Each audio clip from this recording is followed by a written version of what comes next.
ઘણા વાતો કરે, અમારા ગુરુએ આમ કરીને આમ ફૂંક મારીને તો રૂપિયાનો ઢગલો થઈ ગયો. તો તારા ગુરુને રિઝર્વ બેંકમાં મોકલી દે.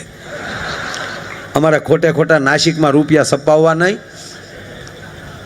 નહીં ભાઈ, તમારી ઉપર કૃપા થાય ને તો ફળિયામાં લીમડો હોય ને તો કદાચ લીંબોળી મોટી થાય ને વધારે મીઠી થાય, બાકી કેરું ન આવે ત્યાં. આવા ખોટા ચમત્કારોમાં ન જાવ. હા, અમુક તો ચમત્કારમાં જ માને, હાવ લેવા દેવા વગરના. અમારા ગુરુ અમને ચાંદામાં દેખાણા, સાંદામાં ન દેખાય તારા ડોહા. એ કોઈક વૈજ્ઞાનિકો હોય છે. સાંધો અમારા બાપનો છે, ચંદ્રવંશનો છો એટલે કહું. અમે ચંદ્રકુળના છીએ. એમાં કેવલ ને કેવલ અમારા બાપ સૂર્યનો પ્રકાશ પ્રતિબંધથી અમારી પાસે આવે છે. એમાં કોઈ જઈ ન શકે. આ વૈજ્ઞાનિકો 11 વાર ગયા. મેં હમણાં પૂજ્ય મોરારી બાપુ, હું મારા ભગવાન છે સાહેબ, પણ મેં હમણાં મને યાદ આવ્યું ને સ્વામીજી, એટલે મેં કીધું એક પણ ગ્રહ ઉપર ગુરુત્વાકર્ષણ નથી. ચંદ્ર ઉપર ગુરુત્વાકર્ષણ નથી, ત્યાં ઓક્સિજન નથી. ઓક્સિજન હોય ત્યાં જ ગુરુત્વાકર્ષણ હોય, ગુરુત્વાકર્ષણ હોય ત્યાં જ ઓક્સિજન હોય, અને ત્યાં જ વરસાદ હોય. વરસાદી કૃપા છે. પૃથ્વી સિવાય એક પણ ગ્રહમાં આવી પ્રક્રિયા નથી. એનું કારણ એક કે પૃથ્વી ઉપર જ આવા ગુરુ છે, એટલે ગુરુત્વનું આકર્ષણ છે. કોનું આકર્ષણ છે? આ ગુરુઓ બેઠા છે ને, એ ગુરુત્વનું આકર્ષણ અહીંયા છે. એ બોલો કોણ આવડે ગુરુત્વાકર્ષણનું ગોતવા વાળો કોણ વૈજ્ઞાનિક? હે? ન્યૂટન. એટલે એમને આ ન્યૂટનના બાપુજીનું છે બધું. એની માથે સફરજન પીડ્યું ને એને કીધું કે આને ગુરુત્વાકર્ષણ કહેવાય. એટલે પહેલાં એણે ન કીધું ત્યારે હું કેરીયું સફરજન ઉપર જતા હતા. સાહેબ, આ ગુરુત્વનું આકર્ષણ છે. અને એક હાથે જો ભારત વર્ષના કોઈ પણ સંતને, કોઈ પણ ગુરુને ચંદ્ર કોઈ પણ ગ્રહ ઉપર લઈ જાય અને જો ત્યાં આકર્ષણ શરૂ ન થાય ને તો ગાવાનું બંધ કરી દઉં. ભલા માને ત્યાં કોઈક લઈ જાય ગુરુને, જ્યાં ગુરુ જાય ત્યાં જ ગુરુત્વાકર્ષણ હોય. તો કહેવાય ગયો અહીંયા જેણે વાહળી વગડી એ તો જગતગુરુ કૃષ્ણમ વંદે જગતગુરુ. સાહેબ, આ આકર્ષણ એના છે. આપણે આનંદ એટલે આવે. એટલે મને સ્વામીજી એટલે ગમે છે સાહેબ. હકીકત કહું, મેં કોઈ દિવસ નથી પૂછ્યું કે કેટલા આપશે. મને રણછોડભાઈ પૂછે કે કેટલા આપ્યા, અને હકીકત સ્વામીજી, હું કોઈ દી આપણું કવર મેં ગણ્યું નથી. હું એમણે મારી ઘરે આપી દઉં છું. અને લગભગ તો ઘરે નોય પોગે. જોન મારું હમણાં કંઈ ઠેકાણું નથી. મારા રસ્તે જતા હોય ને કોઈ ગૌશાળાવાળા કે અમારે બહુ જરૂર છે તો આવી જાઓ, તમે રાખો મારા બાપ. હા, એમાં કાંઈ પણ હવે સંતોની પ્રસાદી તો પોગાડું છું કે એ કવર ઘણી વાર તો 5-5 વર્ષ પીડ્યા રહે. હા, અને એવું કામ હોય એમાં એ વાપરીએ તો એ કામનું કલ્યાણ થાય. હા, આવા પૈસાને એક જોડી છોકરાના કપડાં લઈને તોય એને તાવ ન આવે. અમુક જગ્યાએના પ્રોગ્રામના પૈસા આવે ભાઈ, હું ઘરે નથી લઈ જતો, કારણ કે એના જબલા છોકરા પહેર્યા હોય તો શીળ થાય, શીળ ખવું થાય. સાચી વાત, આ વર્ષોથી અમારે હારે છે બધા. આ હકીકત. અમે રસ્તે એનો કંઈક રસ્તો કરી નાખતા હોય, કારણ કે હું આયરનો દીકરો છું, હું લેવાને લાયક નથી. અને છતાં પૈસા ન લઉં તો એ કેદી ઘીરે રહું એમ નથી. અને પૈસા નહોતો લેતો ને તેથી કિંમતે નહોતી મારા. હું નહોતો સ્વામી, પૈસા નહોતો લેતો. મને ઘણાએ ના પાડી કે માયાભાઈ આયરથી પૈસા ન લેવાય. ન લેતો, આયરનો દીકરો છો તે નહોતો લેતો ને ભાઈ. નાણીભાઈ, એ નાણિયાભાઈ, હું ન લેતો ને તો આવું જ બોલતો તેદી. પણ 4 વાગ્યા સિવાય વારો નહોતો આવતો. શું કહેતા ખબર? ઓલા પેમેન્ટ લે છે એને પહેલાં બેહાડી ગયો. પછી માયાભાઈ તો કાંઈ લેતા નથી, ભલે સવાર સુધી પછી ગોબાવ્યા કરે. આની આ વસ્તુ ગોબાવામાં હાલતી હતી. બોલો, જેદુના 4 લાખ કરી નાખ્યા ને તો વાટે બેઠા કેટલી પગ્યા છે, કેટલી પગ્યા છે. ભાવ વધારો જીવનમાં, ભાવ વધારો.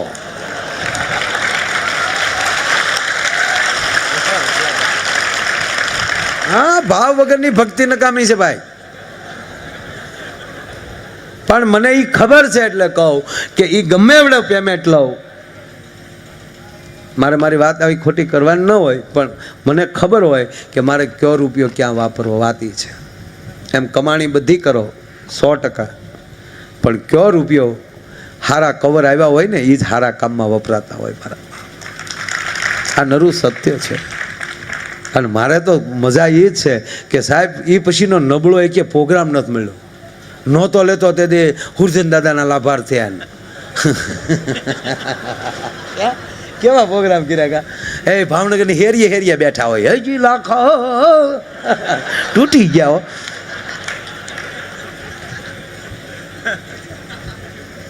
પછી એકવાર મને બાપુએ સાંભળ્યો, મોરારી બાપુ એમના ઘરે બેઠા હતા અને એટલું કીધું, કેટલા લે છો? હું બાપુ કાંઈ નહીં, આજથી કે હું કહું તમારી જેવા કલાકારોની, તમે જે કલાકારો છો લક્ષ્મણ બાપાથી માંડીને ઓસમાણભાઈ, કીર્તિભાઈ, ભીખુદાનભાઈ, આ જેટલા કલાકારો બાપુ કે છો એના વાણીના બદલામાં કોઈ તમને કરોડો આપે ને તોય એનો બદલો ચૂકવી કાંઈ એવું નથી. એટલે ભાઈ તું પૈસા લેજો, આ ઘર મૂકીને રખડો છો ને એના પૈસા છે. વાતે હાસી ને આ રોડે રખડવાના પૈસા લઈ ભાઈ. કે જેમ તેમ અહીંયા આવીએ ક્યારે કે કેટલાની સાઈડું કાપીને આવ્યા હોય ને કેટલા મોરે આવ્યા હોય ને થોડું તમને કહેવાય. અને અત્યારે રોડ ઉપર એટલું થાય એ આ લે તો 7-8 ભૂંહાઈ ગયા હોય. અને પછી કોઈ વાહે તો કોઈ મરવાનું નથી. આપણે મરી જાય તો શું કે કાલ મોત કરાવી દો માયાભાઈ, પણ બિચારા વૈયા ગયા ખબર દે.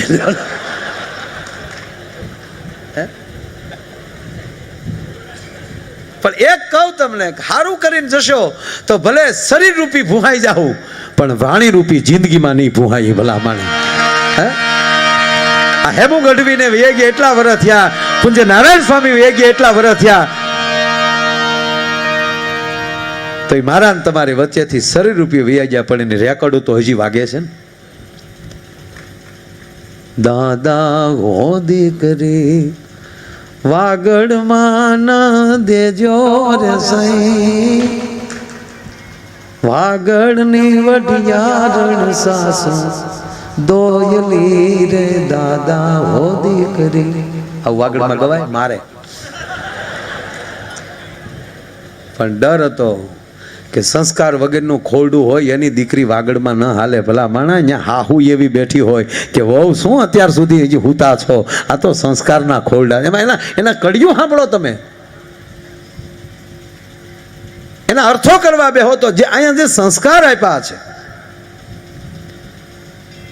શિયાળે એટલે જ વાગડનો ઉલ્લેખ કર્યો, શિયાળે સોરઠ ભલો, ઉનાળે ભલો ગુજરાત, આ વર્ષે તો વાગડ ભલો ને પાંચો કચડો 12 માસ.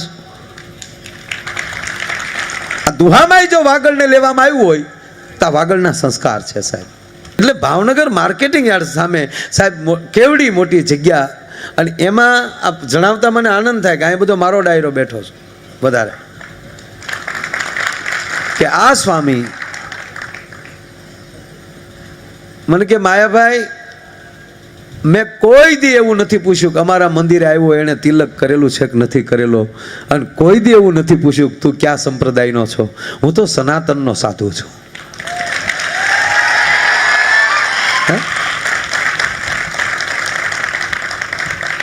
અને એટલે જ કે માર્કેટિંગ યાર્ડની સામે એ માટે કરું છું કે મારા ગામડાના આખા જિલ્લાના ગામડેલી માણસો, હજારો માણસો એમ કહેવાય કે માર્કેટિંગ યાર્ડમાં પોતાનો એમ કહેવાય કે માલ વેચવા માટે આવતા હોય. તો મેં જોયું છે એ કે માર્કેટિંગ સિંગ વેચવા આવ્યા હોય તો સિંગના થેલી બોરી ઉપર સૂતા હોય, ડુંગળી વેચવા આવ્યા હોય તો ડુંગળીની બોરી ઉપર સૂતા હોય.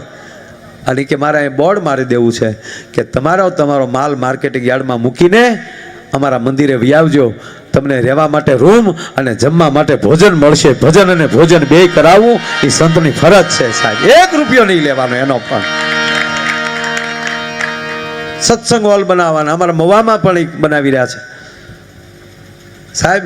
આવું કામ કરતા હોય ને એની માટે લક્ષ્મી ગમે એટલી ગયો ને, લક્ષ્મી તમારી ઉપર પ્રસન્ન થાય કે મારો બાળક, મારો દીકરો કેવું કામ કરી રહ્યો છે. મવામાં પણ આવી રીતનો એક હોલ બનાવે છે, મંદિર બનાવે છે. મંદિરના મેદાનમાં ન્યાય પાછું આ છાત્રાલય વિદ્યાર્થીઓ માટે તો ખરું જ, એની કોઈ ફી નહીં. અને બીજું સ્વામી એ કીધું કે ભાઈ અમે જ્યાં સત્સંગ હોલ બનાવીએ છીએ એમાં કોઈ પણ પરિવારને જે કથા કરવી હોય તે ચાહે રામકથા, ભાગવત કથા, જે કાંઈ કરવું હોય તે એ અમારા સંપ્રદાયનો હોય કે ન હોય, અમારો તો સનાતન આખો સંપ્રદાય અમારો છે.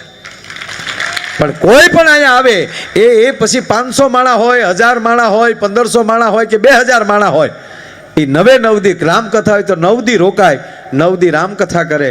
ભાગવત કથા કરવા હોય તો 7 દી રોકાય, ભાગવત કથા કરે. એ 7 દિવસ હોલ અને ભોજનનું કોઈ દી અમારે કોઈ ચાર્જ નથી લેવાનો. ભલા માણા પછી એને મોજ આવે અને લખાવે તો અમે સાધુ છીએ, કાંઈ અમારી પાસે ચમત્કારો નથી કે અમે આમ ફૂંક મારી અને ઢગલો થઈ જાય. એવા હશે બીજા રૂપિયા બનતા હશે આમ ફૂંકું મારી.